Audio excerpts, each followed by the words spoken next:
Welcome guys to my watch collection. Right in front of me we have about $80,000 to $90,000 worth of watches.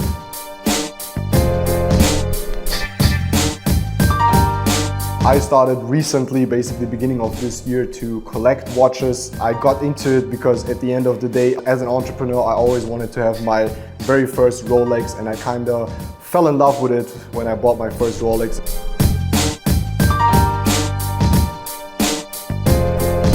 And I basically couldn't stop, right? And now we are at 9 watches in total, which consists out of a couple of Cartiers. We have the MoonSwatches, Rolex, and one of my favorite pieces, which is on my wrist right now, which is the very first watch. And we're just gonna talk about how I got into that, what are my favorite watches, which are the ones that I wear the most, which one is my least favorite, my favorite, which one I wouldn't buy again, just to give you a little bit of an update. And I'm pretty sure you, as someone that loves watches too, you will have a lot of fun just listening and watching this video. And I'm so happy to be right here and talk about watches. Now, understand that I'm not an expert, I'm just getting started. I just started this year, it's not even end of the year right now. We're gonna get into it and answer some questions. I'm gonna show you every watch and what the watch means for me, why I bought it, why I would maybe not buy it again or buy it again, which one again I would toss, which one I would get. I started to collect watches because when I was younger, I still remember when I got my first watch. It was nothing really special, obviously,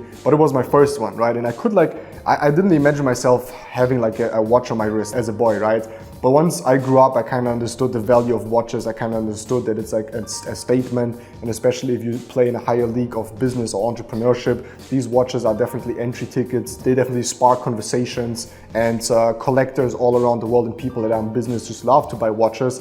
And I started to buy my very first watch because I wanted to do something good for myself. I wanted to have something on my wrist where I can appreciate that my hard work kind of got me into this level of affording basically a watch on my wrist that is like, let's say like 16, 18, 20, $20,000 or above. And it always reminds me, and it also gives me like a special mood every time I put a watch on my wrist. I get into business mode. I like to like combining it with colors, different outfits that I'm wearing, different places that I'm going. And I'm obviously also very aware which place I go and what kind of watch that I wear to not spark maybe too much attention, because maybe sometimes you're moving in places where you don't want the attention. So I have a variety of watches here that you can wear for dinners, you can wear for sport activities, you can wear with a suit, you can wear with normal outfits, just going to the shisha bar, just meeting some friends or traveling the world. I love to have a watch on my wrist since I started to wear a watch every day. I cannot leave it. I cannot go out without a watch on my wrist anymore.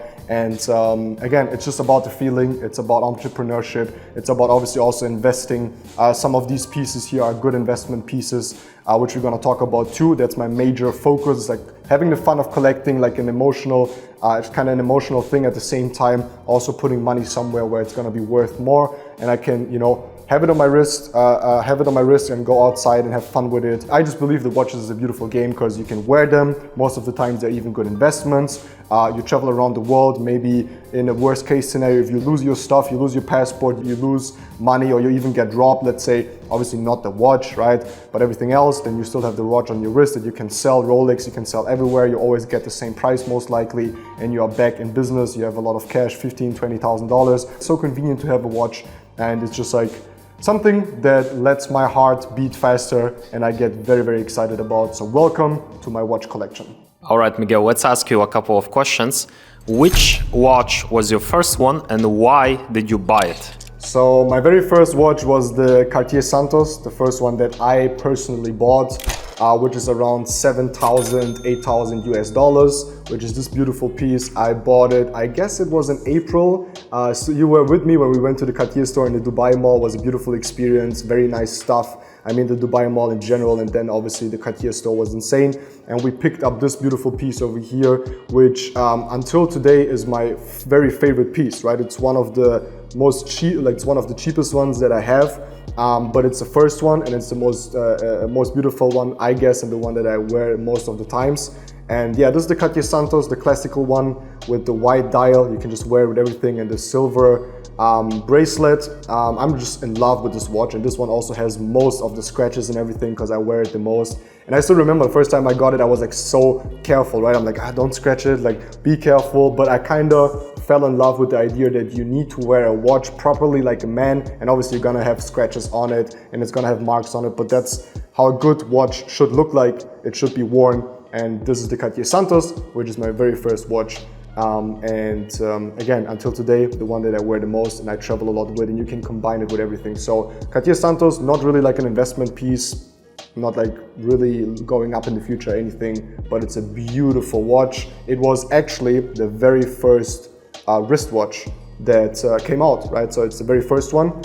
Back then, the guy of Cartier, I don't remember his name, he had a friend, a Brazilian pilot, and he needed a wristwatch. So this is the very first wristwatch that was produced until today. So it has a lot of history. Obviously, I don't know it in detail, but yeah, a beautiful timepiece. You can wear it, everything. So this is my first watch. I love it. I can see some very nice looking golden watches over there. Can you please tell me a little bit about those ones? So this one is a very special piece, not only in terms of the watch itself, but why I got it, because this one was not purchased by myself. This one was a present from my very mentor, Martin Laurent. He gave me this watch on achieving the rank of Crown, which I achieved, which means an income of approximately 7 figures a year, which is a very high rank in the industry that I'm in. And this one is the watch that he gifted me. This is the Crown watch, right? I love it because it's bicolor, it's golden and silver. You can wear it with everything. And yeah, I mean, there's a lot of emotion combined with this one because this is the one that I got for my hard work from my mentor, and I'm immensely proud and happy, obviously, to achieve that kind of success. And that's what I said in the beginning, right? These watches represent a certain type of success, a certain level. And obviously by the levels, you can tell sometimes even how much money someone has. And yeah, it's a Datejust. It's like a model that is like somewhere in between $12,000, $13,000, maybe a little bit more, maybe a little bit less. And I got this one from Martin, which is a one that I travel a lot with. Also already has a lot of marks because you can always wear it with gold, with silver, that's why it's bicolor. And it's a watch for every outfit. It's a little bit more flashy. Some people don't like it because of the bicolor, but I just love because you can combine it, for example, with this shirt beautifully, and it just like makes a beautiful outfit, right? You don't need a lot of extra jewelry for this watch because it's already very shiny, and that's something Rolex is very, very good in, is like making shiny watches, right? So if you wear this one, it's definitely something people see, and it has the gray dial, which sometimes even looks like kind of whitish. But I love the gray dial because I love a lot of accessoires that I have in gray. And in general, it's like just like the mafia watch. It's a mafia watch, it's like a flexi watch. It's something that really people see and it sparks attention. And yeah, I'm very much obviously in love with this watch because it represents, again, a certain milestone in my business. And I'm very happy for my mentor, for Martin, that he gifted me this one. I can see that there's a smaller version of the same watch. So what is this watch for? So this one is the Lady Datejust. That's a present from me to my girlfriend Anita. This is just basically the smaller version. That's why it's called Lady Datejust. Actually more expensive than this one, right? That's kind of crazy because it's like, this one is 31 millimeters, I think. This one is 41. So this one is approximately 14,000, and one of the watches that had most of the increase. I bought it here in Dubai. Funny story. I got a message from my guy, from my watch guy. Shout outs to him. And he said like, hey, I have this watch ready. And then they wanted to, I wired the money, and he wanted to bring the watch at night. So I wired the money at 8 p.m. Dubai time. At 11 p.m. He sent a courier to come to my home and bring the watch, and it was insane, like how fast Dubai obviously is. And this watch is obviously worn by Anita. It's just like, I would say it's like a little bit of a flex to like when I walk around with her, and we have like both watches, same style. The only difference is that she has the golden dial because she likes that more. I have the grayish dial, but at the end of the day, it just makes a nice combination of us both wearing this Rolex. And another emotional, obviously, thing where I'm just happy that I can gift my girlfriend this watch of appreciation, right? This watch, I call it watch of appreciation because I appreciate her so much. Without obviously a good wife, without a good girl behind your back, I wouldn't be so successful in my business. So this is just like a present of appreciation for Anita, for being, you know, around me, helping me out with the business, going with me through good times and bad times, starting with me where I had no money, completely broke, busted and disgusted, where I'm able now to just randomly send a courier to her at 11 p.m. and gift her a Rolex Lady Day just. And obviously there were some tears from her side of appreciation. And again, very emotional, because every time I see her with the watch, it's like, for me as a man being able to afford this, which I'm very happy. And now, yes, you could say, oh yeah, that's a cheaper one. It's still a watch that is like 14,000 euros. And it's something that obviously not the value matches the value that emotionally, like there's like more emotional value behind it, but it's a beautiful watch. It holds its value. Obviously, since I bought it, because I bought it for a very good price, 12.5, currently it goes for 14.5. So we have a very good increase of price in this watch. And again, I mean, just imagine me wearing this one, she wearing this one, and then going out for dinner. It's just like, it's a mood, bro, it's a vibe. And that's what watches are for. Very nice. I saw that you took one of your watches off from your wrist. Can you tell what is this watch about? So this one is Montreal. I don't know if I'm saying that correctly. It's a very old watch, and this is actually my very first one. So you asked me about the first one that I purchased myself, which was the Cartier, right? But this one is a present from my uncle, because I still remember I went to Portugal visiting him, and I really wanted to buy a watch, right? I had like $100 and I really wanted to go to Portugal, buy a watch. I remember I was still like, I don't know why, but I really wanted to have a watch.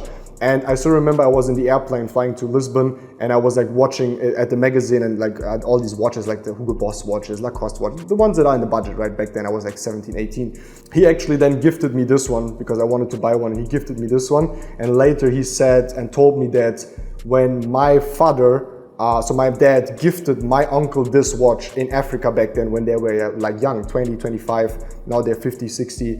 And so this watch is very old, 40 years or even more. And my father gifted this watch to my uncle, and my uncle gifted it back to me. This is the first watch that I was wearing a lot. So if you go back on my Instagram post, my first watch that I was wearing was this one. And till today, it's one of my most favorite watches because it is very elegant.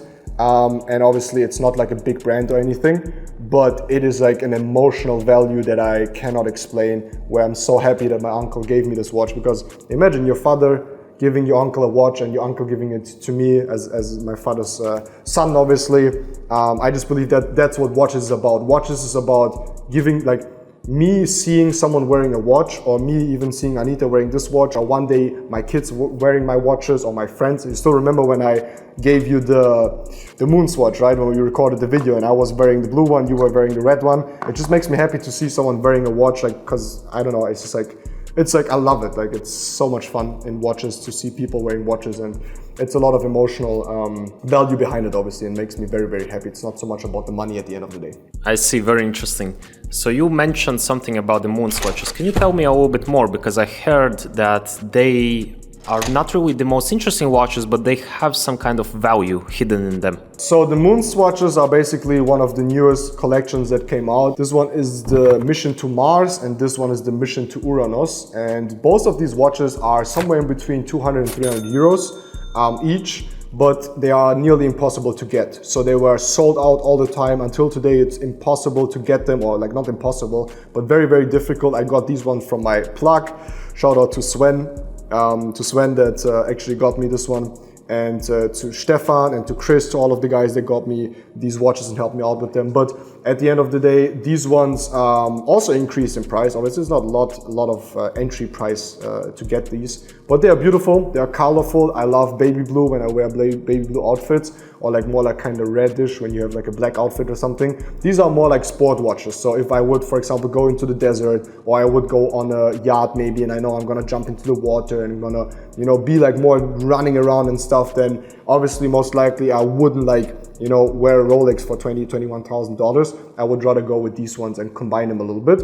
And these are nice entry-level watches. I just like how they are made. Obviously, the quality is okay. They scratch a lot, but again, a watch is there to be scratched. At the end of the day, I hate people that sit there. Sometimes I see people that have their watch on it like, oh shit, it's dirty. I mean, I always would also clean it, you know, but oh shit, I got a scratch. A watch is for that. You need scratches on it, right? So these are the two MoonSwatches from the MoonSwatch collection, which was a partnership in between Omega and Swatch. Okay, Omega, as you might know, is a very, very famous brand, and then Swatch too. They had this collaboration and this came out, and these are my favorite two colors.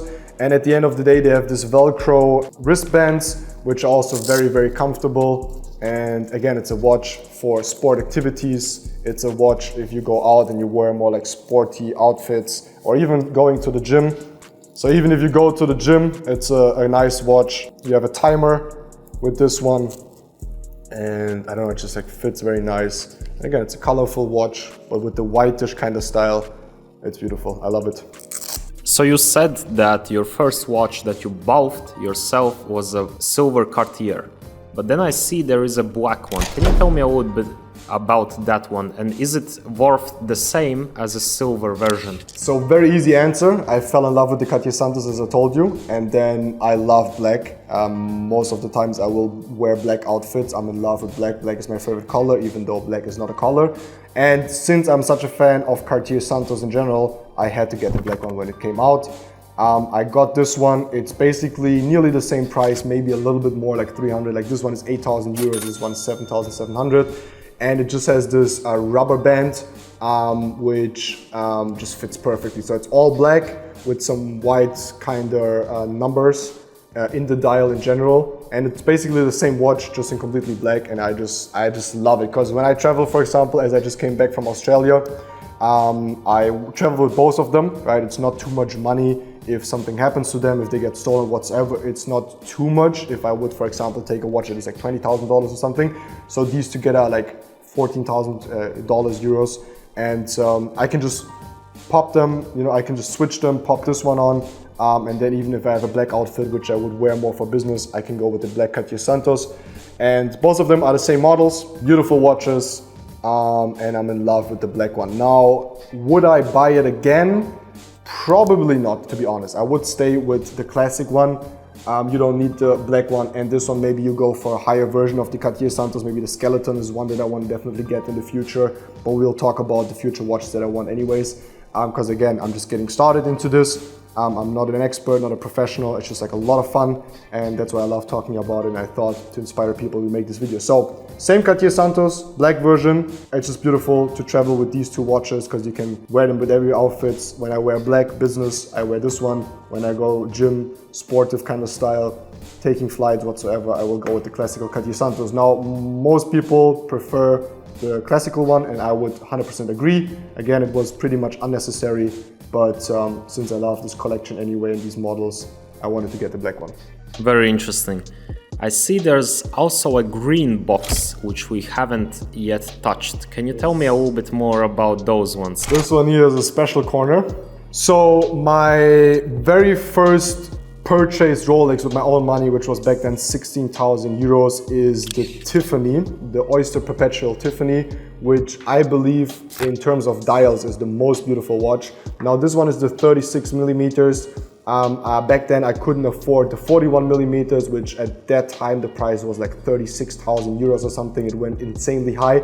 Keep in mind that this watch is like 6,000 euros Rolex price, and then I bought it for 16 and it was even higher. Now I lost some money right now on this one, but that's no problem for me because it's an emotional piece. I still remember getting this one, my very first Rolex, and bought it myself. At the end of the day, I'm very happy that it's actually 36 millimeters because it's a smaller version of obviously the 41. But the blue, the Tiffany blue dial is just so insane. It's just like so mesmerizing. There's no other word that I can give you guys right now, because this Tiffany blue is, I don't know, it's just like amazing. I love this color. I'm a big fan of baby blue or these bluish colors anyways. And that's a very simple watch that you can wear with everything, especially if you have something blue to match it. So I would love to wear this one with my my baby blue Dunks. Anita also has them, so again, like a kind of party look kind of thing. And it's just like a beautiful watch, which can go very, very high in price actually. It was already a little bit higher, now I'm a little bit in minus, but this one I'm gonna definitely hold for some time. And again, what makes it so beautiful and rare is the Tiffany dial, and that's also why they call it Tiffany. They call it the Rolex Tiffany, even though it's the Oyster Perpetual, and it's a watch that you wear for special occasions. It's not really a big statement, but the color of the dial at the end of the day kicks it, and that's why I got this watch. And this one again is my very first watch of the brand of Rolex that I purchased with my own money. And then we have currently my most expensive one in the collection, which is also my anticipated investment piece, which I bought only for investments. So I didn't like the watch in the beginning, which is here the Rolex GMT Master 2. It is the so-called Sprite, Rolex Sprite, because it has the black and the green mixture of the dial and or the dial band, however you call this one. And again, it's a Sprite. I bought it for 21,500 euros. It was pretty funny. I was messaging my watch plug, and he was flying to Dubai at the same night, and he said, okay, I'm gonna take you an investment piece, because I was only solely looking for an investment piece. I actually was very happy that in the pictures I didn't like this watch, because that made me understand that I'm not gonna wear the watch, and I don't wanna wear the watch, because if I wanna wear it, I'm gonna wear it anyway. So I thought it's an ugly watch, and I thought I'm only gonna buy it for purposes of investment, because this watch actually is probably gonna be discontinued, right? Discontinued next year, which basically means that Rolex is not gonna produce this watch anymore, which obviously is a supply shock, and once there's a supply shock, demand is still gonna be the same or even higher, obviously. So this could go up in price a lot, and the problem is now that I fell in love with this watch. So I got it, I met the guy in the shisha bar, my watch plug, Chris.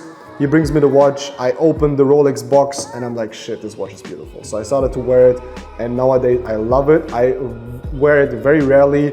As of now, I've maybe worn it 5 to 10 times because I'm traveling a lot. But again, this is the most expensive piece that I have.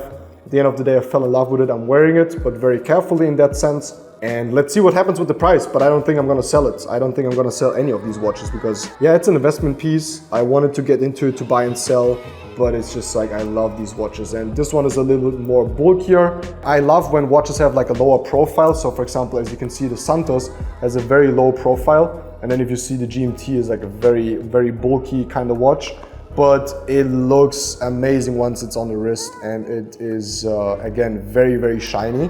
It is completely silver. So if you have something with black or something with green in it, then you can obviously wear this one. And at the end of the day, what makes this watch very special is that the crown, right, is normally, if I wear it on the left hand as now, the crown is normally on the right side, but this one has it on the left. So this one is one of the only watches where you have a lot of wrist comfort. Why? Because you don't hit the crown once you, move your wrist in any way. And then also it makes it very, very different. And I like different. It makes it very atypical because, again, as you can see, on this Rolex, we have the crown on the left side. On this one, we have it on the right side. So it's one of the only watches, not one of the only, there's one more, I think, that Rolex has where the crown is on the direct opposite, which makes the watch very, very, very famous. And again, this is the GMT Master 2, which is called the Sprite. And I'm very happy to have this watch, and I'm looking forward where the price of this one is going in the future.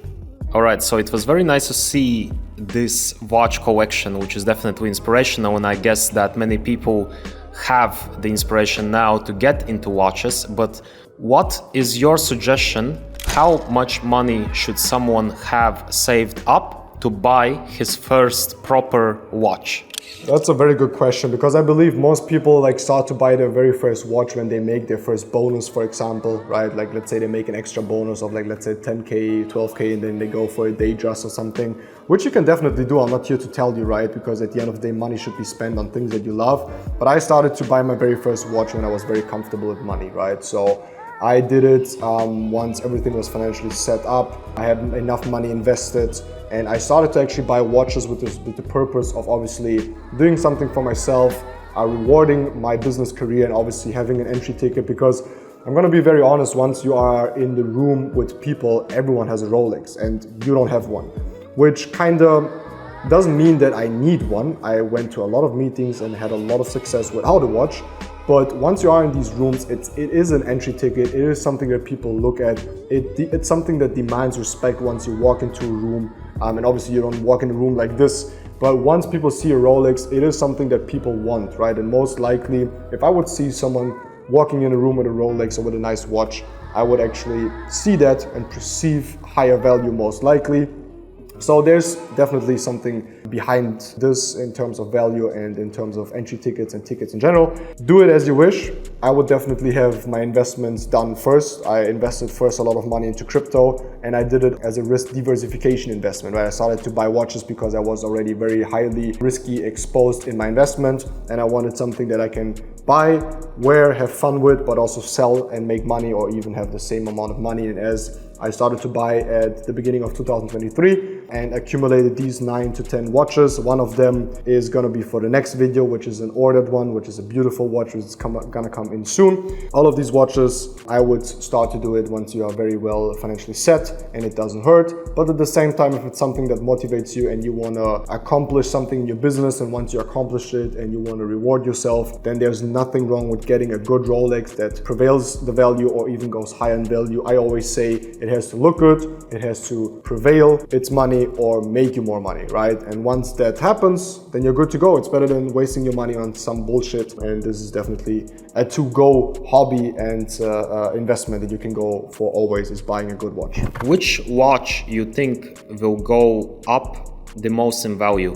So I'm pretty sure that number one is gonna be the GMT Master 2, which is the so-called Sprite. As I said, this one is probably gonna be discontinued, already went up in price a little bit. So this one is definitely position number one. Then I would say the Oyster Perpetual Tiffany, also discontinued model, which is again very rare because of the Tiffany dial. And then the Rolex Datejust, the Lady Datejust, which is the lady version, already had the highest increase. This one is probably gonna stay pretty much the same, but I already bought it for a very good price. And then I would say that, yeah, at the end of the day, these two on the left corner side are gonna be the ones with the most investment potential, which is the Sprite, the Tiffany, and probably and very much likely we're gonna see the same price for the Datejust Lady, a little bit higher now already, and then the normal Datejust, which is gonna prevail its money. So these ones are gonna more like the golden ones are gonna prevail the money. This ones are gonna more increase in money. This one is nothing that you buy for investment, and this one also not. Like this one, if I would resell them, I would lose some money, but these ones I will never sell, right? If I would sell any of these watches, then maybe these ones. Problem is, this one is my very first Rolex that I bought myself, so probably it's too emotional, I will not be able to sell it. And this one I fell in love a lot with, but this one would be probably one that I would sell. Let's say I bought it for 21.5. Let's say it goes to 25, 30 or even higher, then maybe I would resell it. Yeah, I would resell it and get a new one. These ones sitting here are the ones with the most potential of increasing. So we can see about 8 to 9 watches accumulated in less than a year. Do you see yourself accumulating watches this often in the future also? Because currently it seems like you have bought a watch every month. Yeah, so it went pretty fast. So this escalated very quickly from the first Cartier until the first Rolex and the gifted Rolex. Then I bought this one for investment. Then I bought this one for Anita, and then I added. So this one is the latest addition to my collection, which is the Black Cartier. I'm definitely gonna buy more watches, 100%. I wanna obviously tap more into the higher models. I wanna definitely have an AP. I definitely want to go into Patek Philippe, and I definitely want to go into RM in the future. I guess RM is like the highest you can get. Obviously they are like at $350,000. I like the Val Federer version, which is again a baby blue version, or the RM006, I believe. Again, if I'm making mistakes, don't treat me harsh, guys. I'm getting started, okay?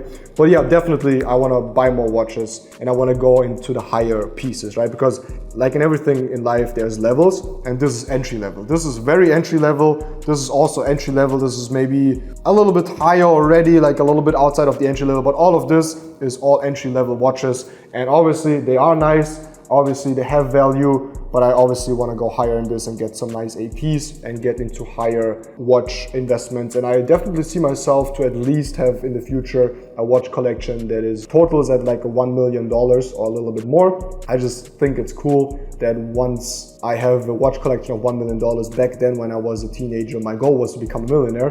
Now imagine having a collection of watches which is worth $1 million, and this is currently worth somewhere in between like $70,000, $80,000. If I would sell every watch right now on the spot, I would probably get about $70,000 If I wait a little bit, 80, 90, probably goes up to 100 once the prices go higher again. And yeah, so definitely gonna buy more watches. Definitely get more into the brands and what the history is and forging these connections and relations, because I think it's a beautiful game. I'll ask you one last question. Why do you think a watch is a good investment, and why? As I said, I see investment and I judge investment by 3 typical aspects. One of them is, again, it has to look good. And look good means it has to be something that you like to wear. It has to be something that you are happy about, that you get excited about, and you want to go into the past of the watch. Like, for example, the Sprite has a past. The Tiffany has a past and a certain story, especially these Santoses, the Cartier Santoses, they have a past and they have a story to tell. So all of these watches are pieces of history, right? Pieces of something that happened in the past, and they reflect something. So you need to like it, right? Obviously you don't need to, because you can just buy a watch, invest into it and resell it in the future, but I think it's way more fun if you like it, obviously. Same time, if it prevails its money, it's an insanely good investment instead of buying, I don't know, designer clothes that mostly will lose any value. These watches will prevail value, or step number 3, they will make you more money, right? So I guess it's a very good investment. I guess that's something that people should look into if they get excited about watches in general, about timepieces, which mostly I guess every man gets excited. I mean, I think there's no man that really thinks of himself as a man that doesn't appreciate a good watch. Even if it's a Cartier Santos or something like a Montreal, just like in general a watch, I think every man appreciates that.